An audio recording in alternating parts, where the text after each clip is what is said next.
é meio que vacila. Então se DJ Deezer from Joyka System.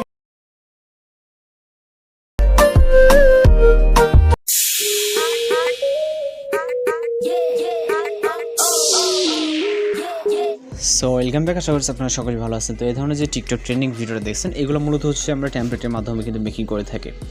তো মূলত এর লিঙ্কটা প্রয়োজন হবে, যার লিঙ্ক ভিডিও ডেসক্রিপশনে দেওয়া থাকবে। তো এখান থেকে আমরা যখন একটা ব্রাউজার ওপেন করবো, আপনি ওখান থেকে চাইলে সরাসরি ক্লিক করতে পারেন ভিডিও ডেসক্রিপশন থেকে। ওকে, তো সেক্ষেত্রে আমরা জাস্ট এখানে লিঙ্কটাকে পেস্ট করে আপনাদেরকে দেখিয়ে দিচ্ছি। আপনারা জাস্ট ওইখান থেকে কিন্তু সরাসরি ক্লিক করে চলে যেতে পারেন। তো আমি লিঙ্কটাকে পেস্ট করার পর এখান থেকে গোতে ক্লিক করব। ওকে, তো গো অপশনে ক্লিক করার পর এরকম যদি অপশন আসে, এখান থেকে নিচ থেকে দেখবেন ইউজ টেমপ্লেট ইন CapCut লেখা আছে, এখানে ক্লিক করবেন। এখানে ক্লিক করার পর আমাদের নেক্সট পেজে নিয়ে যাওয়া হবে, যে একটু নেট সমস্যা থাকলে এখানে লোডিং নিতে সমস্যা হবে। তো আমাদের নেক্সট পরবর্তী যে ইন্টারফেসটা আমাদের ভিডিওর প্রিভিউটা অটোমেটিক্যালি আমরা দেখতে পারবো। ওকে, তো এখানে দেখার পর এখান থেকে আমরা ইউজ টেমপ্লেটের উপর ক্লিক করবো।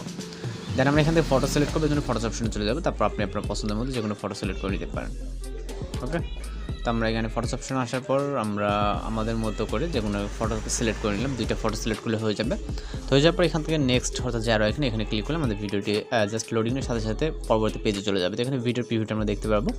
তো সব কিছু যদি মনে হয় আপনার কম্পিউটার আছে, আপনার এখানে পারফেক্টলি আছে, সেক্ষেত্রে আমরা এখান থেকে ভিডিওটিকে এক্সপোর্ট করার জন্য এক্সপোর্ট অপশনে ক্লিক করবো। তো এখানে আমরা দুইভাবে এক্সপোর্ট করতে পারি, এখান থেকে এক্সপোর্ট আর হচ্ছে এক্সপোর্ট উইথআউট ওয়াটারমার্ক। ওকে, আমরা যদি ভুলবশত না জেনে এক্সপোর্টে ক্লিক করি, তাহলে আমাদের ওয়াটারমার্ক সহ ভিডিওটি সেভ হবে। তো সেক্ষেত্রে আমরা এখান থেকে এক্সপোর্ট উইথআউট ওয়াটারমার্কের উপরে ক্লিক করবো। ক্লিক করলে আমাদের হচ্ছে যে এখানে ওয়াটারমার্কে দেখতে পাচ্ছি এই কর্নারে, এটা ছাড়াই আমাদের ভিডিওটা সেভ হবে। সেক্ষেত্রে আমরা এখান থেকে এক্সপোর্ট উইথআউট ওয়াটারমার্কের উপরে ক্লিক করবো, ফ্রিতে ওয়াটারমার্কটা রিমুভ করার জন্য। তো এখানে কমপ্লিট হলে আমাদের নিচে লেখা আছে অটোমেটিক্যালি সুইচ টু টিকটক। ওকে, তো আমাদের ভিডিওটি সেভ হলে সাথে সাথে টিকটক অ্যাকাউন্টে সুইচ হয়ে চলে যাবে। তো যেটা আমাদের প্রয়োজন নেই, আমরা জাস্ট ভিডিওটি সেভ হলে এখানে মিনিমাইজ করে অথবা অ্যাপটিকে ক্লোজ করে দিব, তো সেভ হলে হয়ে যাবে। ওকে, তো আমাদের কাজ কিন্তু সম্পূর্ণ এখানে ক্লিয়ার হয়ে গেছে, আমাদের কোনো কাজ নেই, জাস্ট 100% হলে আমাদের ফাইলে চলে যাবে। তো মূলত আশা করি সব কিছু বুঝতে পারছেন। আর যদি আপনাদের কোথাও বুঝতে সমস্যা হয়, সেক্ষেত্রে অবশ্যই কমেন্ট বক্সে জানাতে পারেন। তো দেখা হচ্ছে পরবর্তী কোনো নতুন ভিডিও আসছে, সে ভালো থাকবেন, সুস্থ থাকবেন।